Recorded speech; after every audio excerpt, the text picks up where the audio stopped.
November বিপ্লবের রূপকার Vi লেনিনের মৃত্যু শতবার্ষিকী পালন করল দার্জিলিং জেলা সিপিআইএম। রবিবার শিলিগুড়ি হিলকাট রোডে সিপিআইএম এর দার্জিলিং জেলা দপ্তর অনিল বিশ্বাস ভবনের সামনে দিনটি পালন করা হয়। এদিন প্রথমে দলীয় পতাকা উত্তোলন করা হয়, এরপর এক এক করে দলের কর্মী সমর্থক নেতৃত্বরা লেনিনের প্রতিকৃতিতে পুষ্পার্ঘ্য অর্পণ করে তার প্রতি শ্রদ্ধা নিবেদন করেন। উপস্থিত ছিলেন সিপিআইএম নেতা জীবেশ সরকার, সৌরভ সরকার, সাগর শর্মা সহ অন্যান্যরা।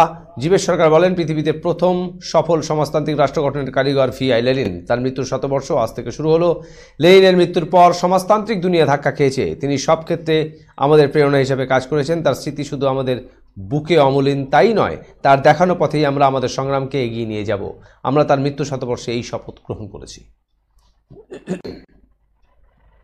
নভেম্বর বিপ্লবের রূপকার, পৃথিবীতে প্রথম সফল সমাজতান্ত্রিক রাষ্ট্র গঠনের কারিগর কমরেড ভিআই লেনিন, তার মৃত্যুর শতবর্ষ আজকের থেকে শুরু হলো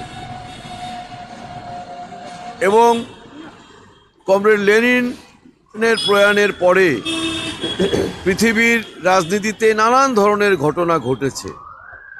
একথা ঠিক, সমাজতান্ত্রিক দুনিয়া ধাক্কা খেয়েছে, সোভিয়েত ইউনিয়ন ভেঙে গেছে।